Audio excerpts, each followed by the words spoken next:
एक दिन में अमर शिरा का निर्माण। मैं मध्य महाद्वीप देश से दाओवादी वैराव हूँ। दाओवादी, क्या आप भी इस जगह से गुजर रहे थे? मध्य महाद्वीप देश। देव का दिल कांप उठा। उन्होंने सेंटर कॉन्टिनेंट कंट्री के बारे में बहुत पहले ही सुन लिया था। कहा जाता है कि यह एक सच्चा ग्रेड एक राज्य है जिसमें विशाल क्षेत्र और अनगिनत विशेषज्ञ हैं। हालांकि वह सेंटर कॉन्टिनेंट कंट्री से कभी किसी से नहीं मिला था और यहाँ तक कि ये दावा भी किया गया था कि सेंटर कॉन्टिनेंट कंट्री एक मिथक है। एक क्षण रुको, तुम्हारी आत्मा में कुछ अजीब बात है।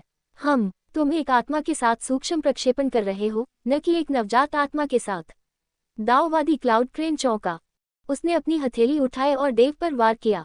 फैंग चेन ने हमले से बचने की कोशिश की, लेकिन इससे पहले कि वह कुछ समझ पाता, उसकी आत्मा पहले ही अपने शरीर में वापस आ चुकी थी। तुम नश्वर हो, कितनी असामान्य बात है। एक साधारण नश्वर की आत्मा इतनी समृद्ध कैसे हो सकती है कि वह सूक्ष्म प्रक्षेपण कर सके? दाओवादी वैराव ने आश्चर्य से कहा। देव ने शांति से अपनी मुट्ठी एक निश्चित दिशा में बांधी और कहा, बड़े, मैं केवल एक मार्शल कलाकार हूँ जिसके पास कुचला हुआ समुद्र है। मुझे आपको निराश करने के लिए खेद है। मुझे निराश किया? हाँ, मैं कैसे निराश हो सकता था? मैंने कभी नहीं सोचा था कि मैं अपनी 100 साल की यात्रा से लौटने के ठीक पहले तुम्हारे जैसे बढ़िया जेट पर ठोकर खाऊंगा। ये भाग्य का खेल होगा। तुम्हारी तरह की समृद्ध आत्मा वाला कोई व्यक्ति अमर साधना के लिए पैदा हुआ है। दाओवादी भैरो जोर से हंसा। वह अपनी नवजात आत्मा के साथ सूक्ष्म प्रक्षेपण कर रहा था और उसने अपनी आवाज सीमित कर दी थी ताकि केवल देव ही उसे सुन सके। जनरल मैनर में अन्य लोग उसे नोटिस नहीं कर सकते थे। अमर साधना? बड़े, क्या इस दुनिया में वाकई अमर लोग हैं? देव चौंक गया। वह खुद को उस परी को याद किए बिना नहीं रह सका जिसे उसने 5 साल पहले चमकते सूरज के बीच देखा था। आप ग्रेड 9 राज्य से हैं, इसमें कोई आश्चर्य की बात नहीं है कि आपने पहले कभी कोई साधक नहीं देखा है। मुझे नहीं पता कि इस दुनिया में अमर लोग हैं या नहीं, लेकिन मैं कहूंगा कि आपके लोग मेरे जैसे लोगों को अमर मानेंगे, दाओवादी भैरो ने कहा। मैं आपको अपना निजी शिष्य बनाना चाहता हूँ। क्या आप इच्छुक हैं? देव कुछ सेकंड के लिए चुप हो गया। मैं खेती नहीं कर सकता। मेरा किसागर अपंग हो गया है। किसागर? ये केवल आप मार्शल कलाकारों के लिए एक चीज है। हम साधक किसागर नहीं बनाते। अगर मैं गलत नहीं हूँ तो आप मार्शल कलाकारों के पास 3 क्षेत्र हैं, मानव गहन, पृथ्वी गहन और स्वर्ग गहन, और प्रत्येक क्षेत्र को 4 चरणों में विभाजित किया गया है ना? हम साधकों के लिए ऐसी कोई चीज नहीं है।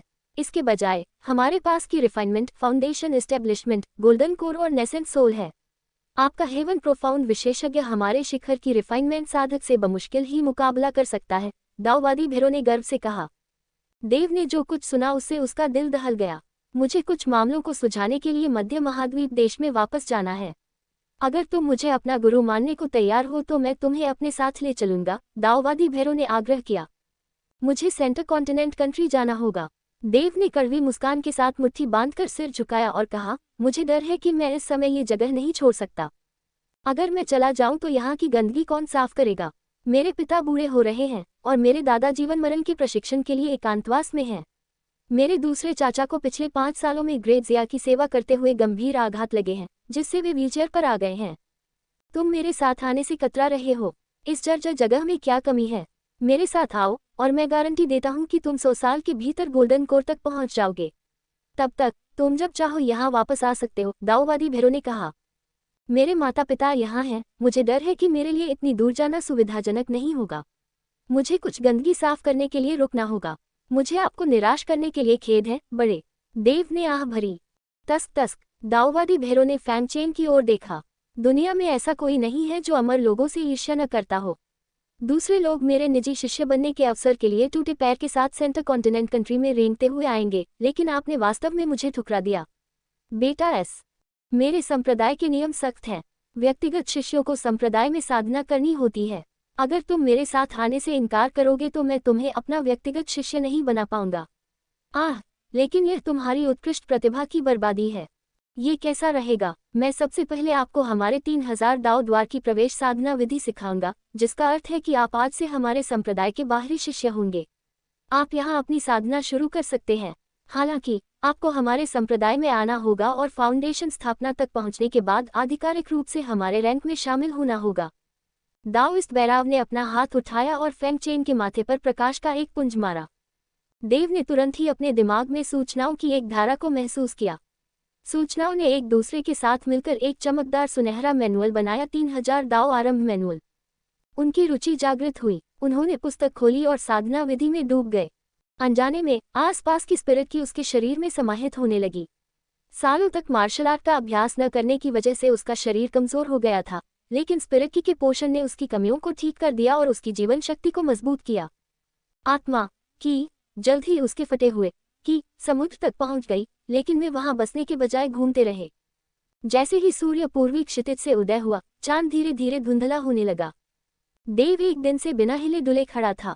जनरल मैनर में नौकर चाकर आपस में इस बारे में गपशप करने लगे, लेकिन जब राधिका वहां पहुंचे तो उन्होंने जल्दी से अपना मुंह बंद कर लिया। बड़े भाई कल से अब तक वहीं खड़े हैं, राधिका ने आश्चर्य से कहा। अरे, तुम्हारा बड़ा भाई एक घमंडी आदमी है, उसे शर्मा कबीले में शादी करने पर गुस्सा आ रहा होगा। एक अधेड़ उम्र के आदमी ने देव की सीधी मुद्रा को देखकर आह भरी। उसे बाद वाले से माफी मांगने का मन हुआ। वह राठौड़ का मुखिया था, सुदीप राठौड़। तीसरे चरण के की कंट्रोल विशेषज्ञ के रूप में उसे अपनी जवानी बरकरार रखनी चाहिए थी, लेकिन केवल 40 वर्ष की आयु होने के बावजूद उसकी मूंछें पहले से ही बर्फ की तरह सफेद थी। हर गुजरते दिन के साथ उसकी झुर्रियां भी बढ़ती जा रही थीं। पिताजी, क्या हम महामहिम को मना नहीं कर सकते?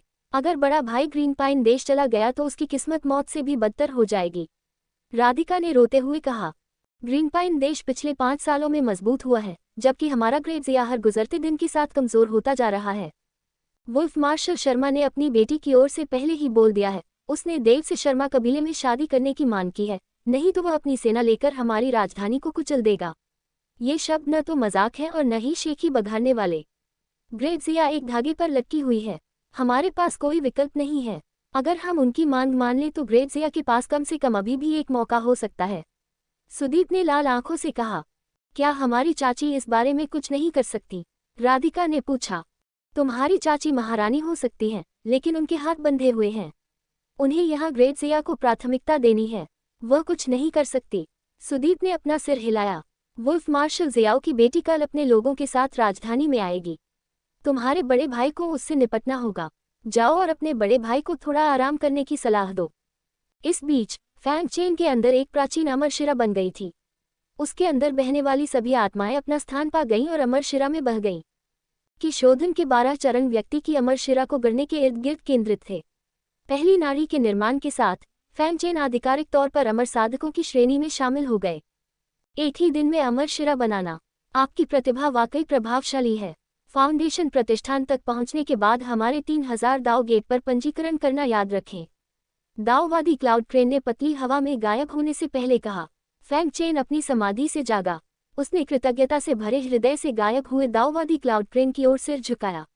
दाववादी क्लाउड क्रेन ने न केवल उसका भाग्य बदला था, बल्कि ग्रेट ज़िया में अनगिनत लोगों के भाग्य भी बदल दिए थे। संपर्क टॉस साइट मैप।